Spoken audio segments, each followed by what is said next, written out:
Hello again, this is part 2 of the video regarding to the Scoresheet.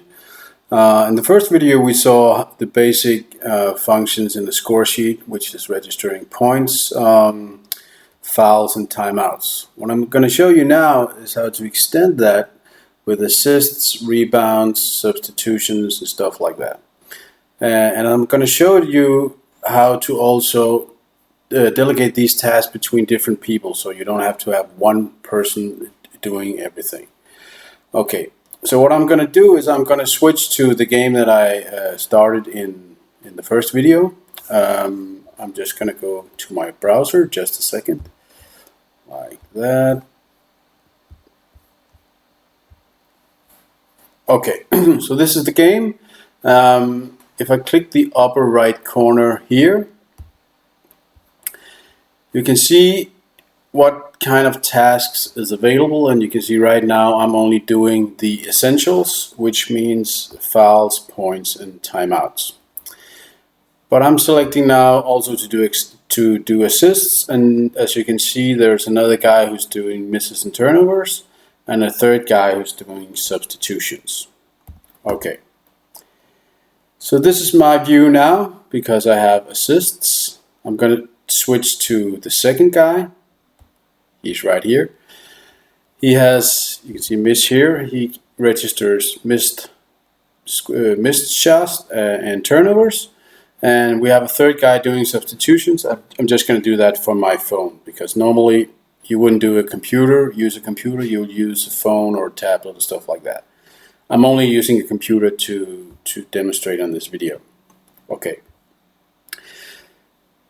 So now when someone is scoring, because I have selected to register assists, so if someone scores a 2-pointer, for instance, Michael Jordan, it will ask me if there was an assist or not. If I say no, then nothing more. But if I'm just going to do the same again, if I say yes, it's going to ask me who did the assist. It was Scottie Pippen, number 33, like that. Similar, when registering missed shots, it will ask a different question. So let's say number 3 from Boston is missing a 3-pointer. It will ask if there was a defensive rebound, offensive rebound, or block shot. If I select defensive rebound, it will ask who from Chicago made the rebound, number 10. Similar, let's say you miss another 3-pointer and now it was blocked. Who did the block? Number 23. And all of these things are available for anyone who's watching the game live on the live feed right here. Okay? Good.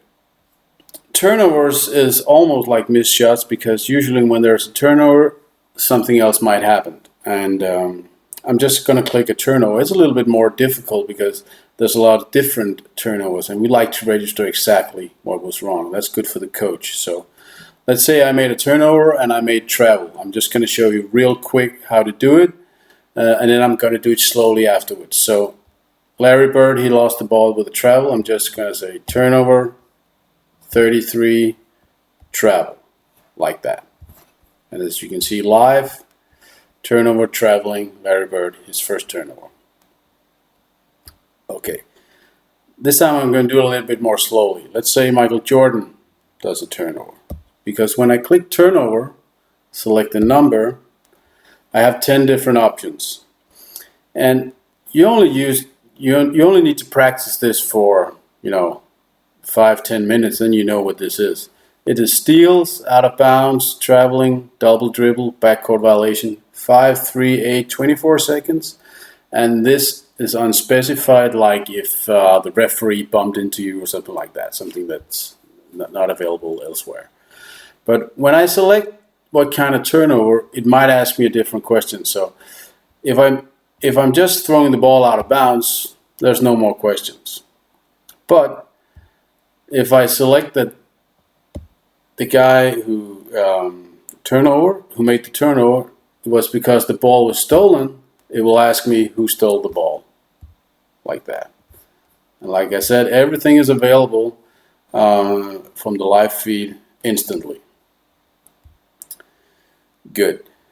The person doing the substitution, I'm just going to do that from my phone, and I'm just going to switch to the live feed. So let's say number 55 comes into the game from Chicago instead of number 21. I'm just going to click it on the phone, click save, and like that.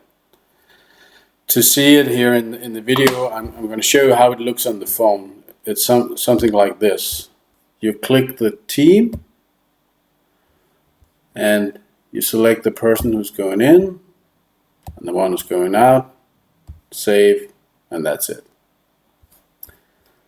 Then the substitutions comes up here. Substitutions are good because then we always know who's in the game, which makes it a lot easier when you register rebounds and stuff like that. But it also makes counting how many minutes you played available. So when you do an entire game and you know how many minutes you were in the game, you may see if you're effective or not. Let's say you're playing 35 minutes, scoring 2 points. It's a lot different than if you scored 2 points and played two minutes. It's good for the coach also. And again, everything that happens in the game is available live stats from here. And another thing you can do to the game is I'm just going to go back here.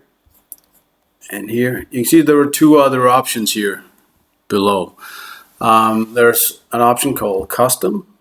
Custom is something I will use if I want to be able to register any kind of event without it being necessarily my task. So let's say I'm the main scorekeeper, and if the guy doing the rebounds is too slow or something like that, I want to be able to register a rebound from this screen. So when I select custom, I get a button in the middle here, and every time I click that, I get all the options down here. Then I can set offensive rebound, number 33, like that. The last button is a broadcast button. Broadcast means that you can broadcast something to the audience. The audience is the viewers who's having a fan view. And a broadcast could be any kind of media, or it can be just text. So if I click here, it could be a comment, like something like that. And because I'm the official scorekeeper, it gets added to the game like that. So you can basically have someone broadcasting text to the game like that. You can also have them broadcast images. I'm just going to do that from the phone because that's usually where you would do it, because it has a camera. So now I'm going to do, what I'm doing on the phone now is the exact same thing I did before. I'm just going to select media, and then I'm going to take a picture from the phone. I'm just going to take a picture of my computer like that. Boring picture, but obviously under normal circumstances, this would be a picture of the game. It comes up, people can see it, and it just slowly fades away. And then people can see it again by clicking on it like that. So it's easy to add all kinds of data to the game, comments and photos and stuff like that. So it's going to be the center of all games in the future, because when it's digital, you don't need to have a separate Facebook group where someone comments on the game, because it might as well be where people already are following the game. Okay, I'm just going to switch back to the video now to say goodbye before I start the third one. Just a second, like that. Okay, so now you know how to do stats. The next video will be how to create your own game, so you can do all these cool features with a game of your own. So see you in the next video.